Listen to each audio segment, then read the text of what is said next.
खरंच सोनम वांगचुक यांच्या 19 दिवसांच्या उपोषणानंतरही मोदी सरकार शांत का आहे? शिक्षण मंत्री धर्मेंद्र प्रधान यांच्यावर अजूनही कारवाई का होत नाही? आणि हा प्रश्न फक्त नीट पेपर लीक पुरता मर्यादित आहे, की यामागे मोठं राजकारण दडलं आहे? चला समजून घेऊया. नमस्कार आणि तुम्ही बघताय मी मराठी कॉमन मॅन. देशभरात नीट आणि इतर स्पर्धा परीक्षांच्या पेपर लीक या प्रकरणावरून विद्यार्थ्यांमध्ये प्रचंड नाराजी आहे. या पार्श्वभूमीवरती शिक्षण मंत्री धर्मेंद्र प्रधान यांनी नैतिक जबाबदारी स्वीकारून राजीनामा द्यावा आणि या मागणीसाठी सामाजिक कार्यकर्ते, शिक्षणतज्ज्ञ आणि अभियंता सोनम वांगचुक यांनी दिल्लीतील जंतर मंतरवरती उपोषण सुरू केलं. या उपोषणाला आता 19 दिवस पूर्ण झालेत. पण या काळात केंद्र सरकारकडून त्यांना कोणताही राजकीय प्रतिसाद मिळालेला नाही. ना एखादा केंद्रीय मंत्री भेटायला गेला, ना सरकारकडून चर्चेचा कोणताही अधिकृत प्रयत्न झाल्याचं दिसून आलं. सोनम वांगचुक मात्र आपल्या भूमिकेवरती ठाम आहेत. त्यांचं म्हणणं स्पष्ट आहे. जोपर्यंत शिक्षण मंत्री धर्मेंद्र प्रधान यांच्यावरती कारवाई होत नाही, तोपर्यंत उपोषण मागे घेता येणार नाही. पण आता या आंदोलनाचे वेगळंच वळण घेतलंय. कारण हा विषय आता केवळ आंदोलनापुरता राहिलेला नाही, तर तो थेट न्यायालयापर्यंत पोहोचलाय. दिल्ली उच्च न्यायालयात या संदर्भात जनहित याचिका दाखल करण्यात आली. याचिकेत दावा करण्यात आला की दीर्घकाळ सुरू असलेल्या उपोषणामुळे सोनम वांगचुक यांच्या जीवाला धोका निर्माण होऊ शकतो आणि त्यामुळे त्यांच्या आरोग्याची जबाबदारी सरकारने घ्यावी आणि गरज पडल्यास तातडीने वैद्यकीय उपचार उपलब्ध करून द्यावेत. या सुनावणी दरम्यान न्यायालयानेही त्याच्या प्रकृतीबाबत चिंता व्यक्त केली. प्रत्येक नागरिकाचा जीव महत्त्वाचा आहे आणि त्याच्या संरक्षणाची जबाबदारी सरकारची आहे, असं न्यायालयाने नमूद केलं. त्याचबरोबर केंद्र आणि दिल्ली सरकारला दररोज वैद्यकीय तपासणी करण्याचे आणि आवश्यक उपचार उपलब्ध करून देण्याचे निर्देश दिले. केंद्र सरकारच्या वतीने न्यायालयात सांगण्यात आलं की सरकारी डॉक्टर त्यांच्या प्रकृतीवरती लक्ष ठेवून आहेत आणि गरज पडल्यास योग्य उपचार दिले जातील. पण इथेच एक मोठा प्रश्न उभा राहतो. जर परिस्थिती इतकी गंभीर झाली असेल, तर मग सरकार धर्मेंद्र प्रधान यांच्यावरती कारवाई का करत नाही? याचं उत्तर अनेक राजकीय विश्लेषक धर्मेंद्र प्रधान त्यांच्या राजकीय वजनात शोधतात आणि त्यासाठी आपल्याला ओडिशाचं राजकारण समजून घ्यावं लागेल. एक काळ असा होता की ओडिसामध्ये नवीन पटनायक यांचं जवळपास 2 दशकांहून अधिक काळ निर्विवाद वर्चस्व होतं. त्यांच्या नेतृत्वाखाली बिजू जनता दल राज्यातील सर्वात मजबूत पक्ष मानला.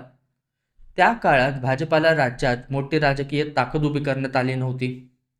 मात्र पुढे परिस्थिती बदलत गेली. भाजपने ओडिशामध्ये संघटन मजबूत करण्यावर भर दिला. त्यामागे धर्मेंद्र प्रधान यांची भूमिका महत्त्वाची मानली जाते. त्यांनी केंद्रातील मंत्री म्हणून काम करत असतानाच राज्यात पक्षाचा विस्तार करण्यावरती लक्ष केंद्रित केलं. उज्ज्वला योजनेसारख्या योजनांमुळे ग्रामीण भागात भाजपाची ओळख वाढली. त्याचबरोबर प्रादेशिक अस्मिता, संघटनात्मक ताकद आणि स्थानिक नेतृत्व यांच्या जोरावर भाजपने ओडिशात आपली पकड मजबूत केली.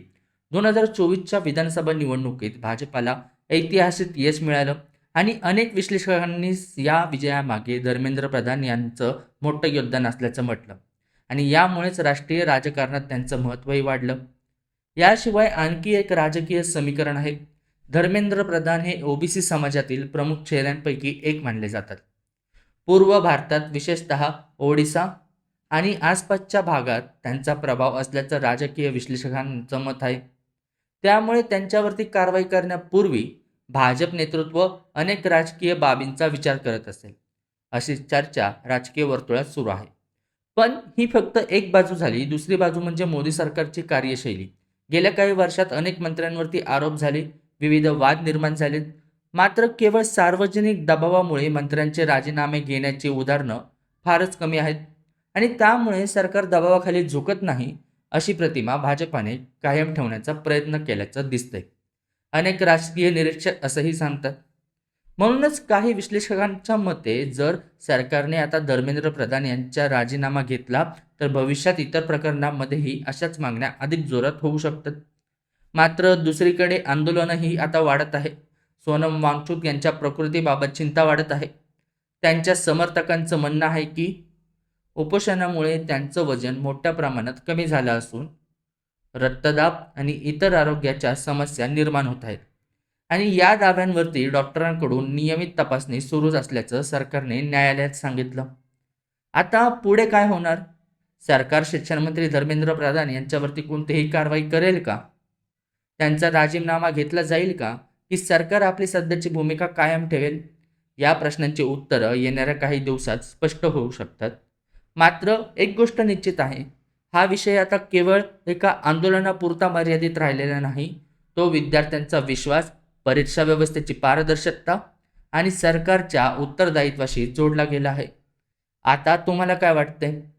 मोदी सरकारने या प्रकरणात शिक्षण मंत्री धर्मेंद्र प्रधान यांच्यावर कारवाई करावी का? सोनम वांगचुक यांच्या आंदोलनामुळे सरकारवरती दबाव वाढेल असं तुम्हाला वाटतं का? आणि परीक्षा व्यवस्थेवरील विद्यार्थ्यांचा विश्वास पुन्हा कसा निर्माण होऊ शकतो? तुमचं मत कमेंटमध्ये नक्की सांगा. आणि व्हिडिओ आवडला असेल तर लाईक करा आणि जास्तीत जास्त शेअर करा. आणि अशाच महत्त्वाच्या राजकीय घडामोडींचं सखोल विश्लेषण पाहण्यासाठी मी मराठी कॉमन मॅन चॅनलला सबस्क्राईब करायला विसरू नका.